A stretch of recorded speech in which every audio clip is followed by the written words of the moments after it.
सभी को नमस्कार। मैं Jagdish Ram, assistant professor chemistry, government college Bhopalgarh. कई विद्यार्थियों की मांग पर ऑर्गेनिक केमिस्ट्री का जो बहस पॉइंट है उसमें कई जगह दिक्कतें आती है, तो एक वीडियो की नई सीरीज़ अपन अब स्टार्ट कर रहे हैं। कार्बनिक यौगिकों का IUPAC प्रणाली में नामकरण कैसे किया जाता है उसका डिटेल में समझने का अपन वो प्रयास करेंगे। शुरुआत से लेकर के आप एंड तक वीडियो को ज़रूर देखें। लाइक, शेयर और सब्सक्राइब इस चैनल को भी आप ज़रूर करें। तो सबसे पहले बात आती है जो कार्बन होता है क्या है। तो कार्बन एक एलिमेंट है या एक तत्व है जो परमाणु क्रमांक 6 पर आपके कार्बन आता है। अब कार्बन की कई प्रॉपर्टीज़ होती है, उसमें कार्बन का एक महत्वपूर्ण गुण होता है कि कार्बन चतुसंयोजी होता है, यानी कार्बन की संयोजकता 4 होती है। सिंगल बॉन्ड से जुड़े हुए होंगे तो 4 सिंगल बॉन्ड से जुड़े हुआ हो सकता है, या जैसे 2 डबल बॉन्ड से, या एक सिंगल बॉन्ड और ट्रिपल बॉन्ड, इस तरीके से। और कार्बन के साथ में जुड़ने वाला जो अन्य परमाणु कौन सा है उस हिसाब से कई कार्बन के यौगिक बनते हैं। उसमें से एक है हाइड्रोकार्बन।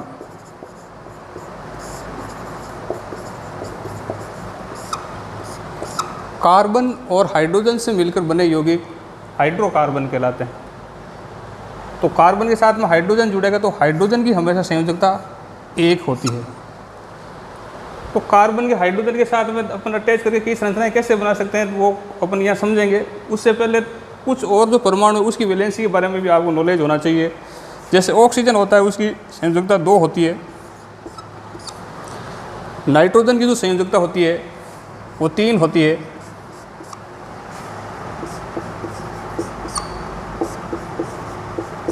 तो mainly carbon, oxygen, nitrogen, sulphur है, सल्फर की वैलेंसी 2 होती है।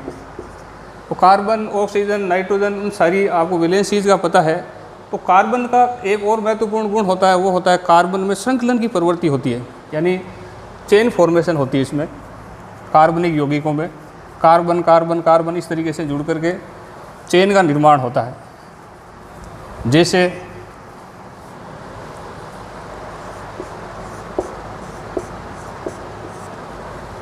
अब कोई यौगिक हाइड्रोकार्बन है तो उसकी कार्बन की वैलेंसी पूरी करने के लिए आपको हाइड्रोजन जोड़ना है। जैसे यहाँ कार्बन की वैलेंसी 1 है, बाकी 4 पूरी करने के लिए जैसे अपन 3 हाइड्रोजन यहाँ जोड़ दिए, यहाँ अपन 2 हाइड्रोजन जोड़ेंगे क्योंकि 2 बॉन्ड से जुड़े हुए हैं। यहाँ 2 हाइड्रोजन, यहाँ 2 हाइड्रोजन और यहाँ 3 आपके हाइड्रोजन। ऐसे सिंपल हाइड्रोकार्बन को ऐसे संगठित, ये संरचना सूत्र के द्वारा मैंने समझाया है। ऐसे हाइड्रोकार्बनों को व्यक्त करने के, सूत्रों के द्वारा व्यक्त करने के 3 तरीके हैं। एक होता है संरचना सूत्र,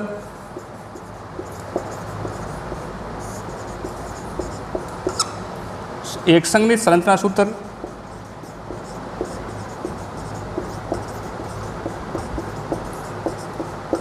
और एक होता है आबंध रेखा सूत्र।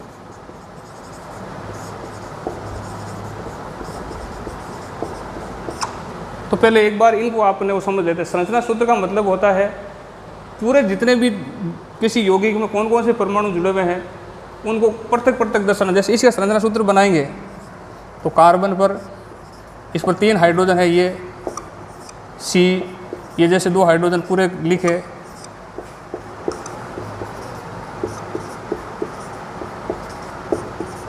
ये इस हाइड्रोकार्बन का संरचना सूत्र है। ये संगठित संरचना सूत्र है। एक होता है आबंध रेखा सूत्र, जिसमें कार्बन और कार्बन को ऐसे रेखा के द्वारा व्यक्त किया जाता है। जैसे इसको अपन कैसे दर्शाएंगे वो समझ रहे हैं।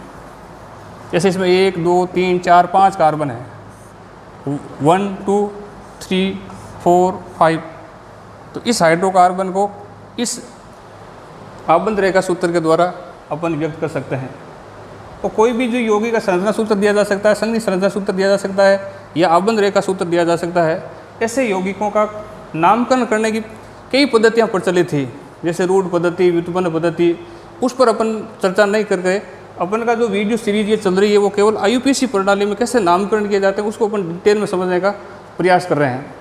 तो किसी यौगिक का आईयूपीएसी प्रणाली में नामकरण करने से पहले कुछ बेसिक चीज़ों को और आपको जानना आवश्यक होगा। जैसे किसी अभी अपन ने जो चर्चा की थी कार्बन की ऐसे श्रृंखला का निर्माण होता है, तो कार्बन की श्रृंखला में कितने कार्बन है तो उसका मूल नाम आपको याद रखना पड़ेगा। जैसे यदि श्रृंखला में एक ही कार्बन है तो मूल नाम आपको मेथ, कार्बन की संख्या 2 है तो एथ, 3 है तो प्रोप, 4 है तो ब्यूट, 5 है तो पेंट, ये आपको याद रखने पड़ेंगे। 6 कार्बन है तो हेक्स, 7 कार्बन है तो हेप्ट, 8 कार्बन है तो ओक्ट, 9 कार्बन है तो नॉन, 10 कार्बन है तो डेक, 11 कार्बन है तो अनडोडेक, 12 कार्बन है तो डोडेक। ऐसे आपको किसी भी यौगिक का नामकरण करना है तो पहले उसमें कार्बन की जो चेन है उसमें कितने कार्बन है उसके मूल नाम आपको याद रखने पड़ेंगे। अब इसमें आईयूपीएसी प्रणाली में नामकरण के रूल क्या है, नियम क्या है, वो अपन समझें तो अपन एक सिंपल जो हाइड्रोकार्बन है एल्केन, उसका आईयूपीएसी प्रणाली में नामकरण समझेंगे तो आपके काफ़ी हद तक नियम है वो आपके क्लियर हो जाएंगे।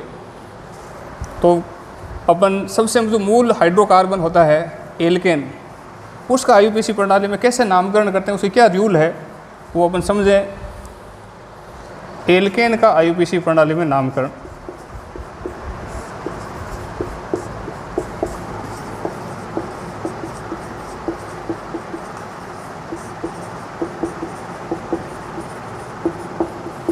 एल्केन किसे कहते हैं? ऐसा हाइड्रोकार्बन जिसमें कार्बन और कार्बन के बीच में सिंगल बॉन्ड हो, यानी सैचुरेटेड हाइड्रोकार्बन होता है। यानी जैसे कार्बन कार्बन के बीच में सारे सिंगल बॉन्ड है तो एक प्रकार का ये एल्केन होता है। एल्केनों का जो सामान्य सूत्र होता है वो होता है CnH2n+2।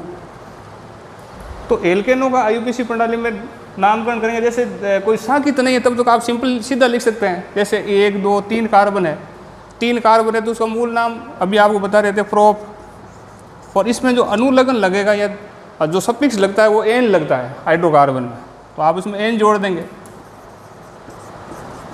तो इसका नाम हो जाएगा प्रोपेन। 5 कार्बन होगा तो पेंटेन, 6 कार्बन होगा तो हेक्सेन, 7 कार्बन होगा तो हेप्टेन, ओक्टेन, इस तरीके से नामकरण कर सकते हैं। ये तो सिंपल यौगिकों का नामकरण है।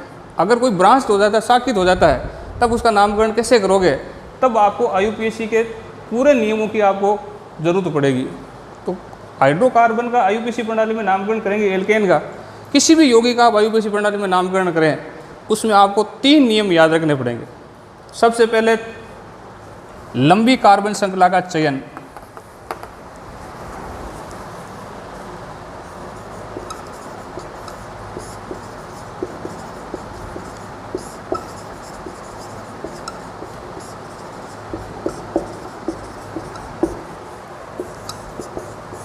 सेकंड रूल है श्रृंखला का नामांकन या क्रमांकन,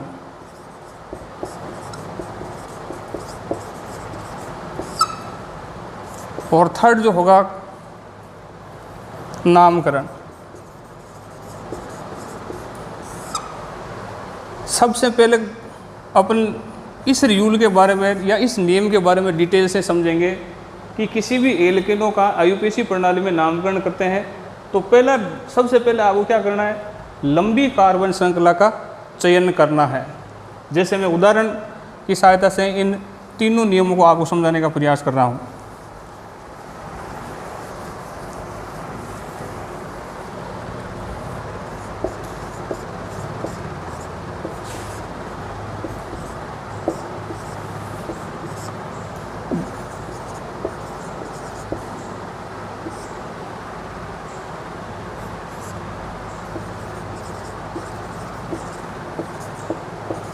आपको कह दिया कि इस एल्केन का आईयूपीएसी प्रणाली में नामकरण करना है, तो सबसे पहले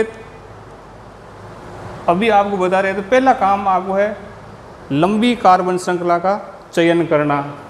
श्रृंखला का मतलब होता है आगे से आगे कार्बन जुड़ा हुआ। इस जो ये संरचना है उसमें कई प्रकार की श्रृंखलाएं बन रही है। जैसे अपन ये देखते हैं तो इसमें 1 2 3 4 5 और 6 कार्बन है।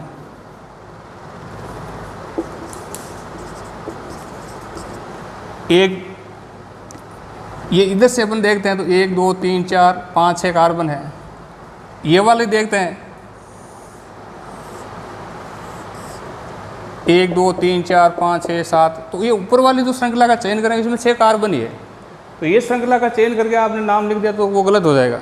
तो सबसे पहला काम है आपको उस श्रृंखला का चयन करना है जिसमें कार्बन की संख्या ज़्यादा हो।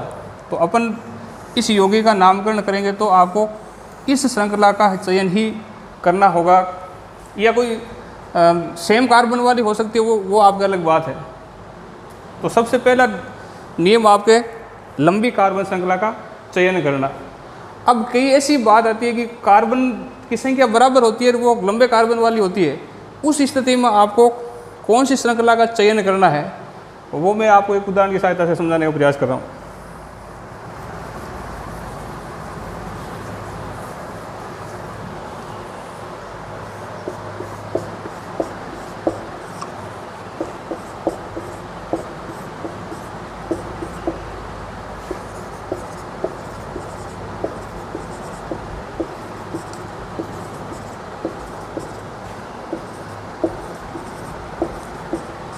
ये मैंने कोई एक एल्केन बनाई है जिसमें सबसे पहला आप नियम क्या लगाओगे, लंबी श्रृंखला का चयन करोगे। जैसे मान लीजिए आपने ये श्रृंखला का चयन किया, इसमें कितने कार्बन है 1 2 3 4 5 एंड 6।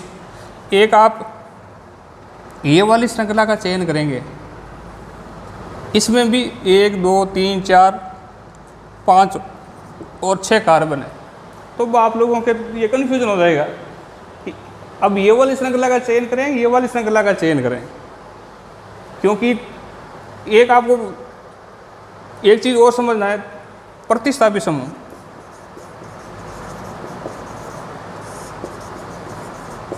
या सब्स्टिट्यूट ग्रुप, ऐसे समूह जो श्रृंखला से बाहर रहते हैं वो कहलाते हैं प्रतिस्थापी समूह। जैसे अपन ने ये श्रृंखला का चयन किया तो इस श्रृंखला की से ये पूरा एक ग्रुप बाहर रह रहा है, जैसे ये,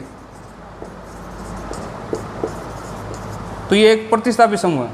और ये नीचे वाली जो श्रृंखला का चयन कर रहे हैं इसमें एक तो बाहर रह रहा है, ये CH2 CH3 इधर, एक ये बाहर रह रहा है, एक आपको ये बाहर रह रहा है। तो इसमें 3 प्रतिस्थापी समूह हैं, 2 तो ये CH3, एक CH2 CH3।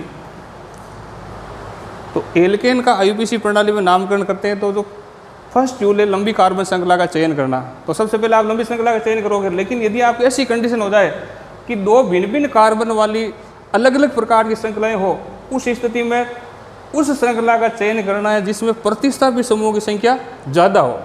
यानी कि ये जो श्रृंखला का आप चयन करोगे तो राइट होगा, क्योंकि इसमें 1 2 3 प्रतिस्थापी समूह है, और ये ऊपर वाली श्रृंखला का अपन चयन करेंगे तो एक ही प्रतिस्थापी समूह है, तो ये आप श्रृंखला का चयन करोगे तो गलत हो जाएगा। तो मेरे हिसाब से आपको एल्केनों का IUPAC प्रणाली का नामकरण करने का तो फर्स्ट रूल है सेलेक्टिंग ऑफ लॉन्ग चेन, यानी लंबी कार्बन श्रृंखला का चयन, वो आपके समझ में आ गया होगा। फिर इसके बाद में सेकंड जो रूल है वो अपन वीडियो की नेक्स्ट सीरीज में अपन चर्चा करेंगे।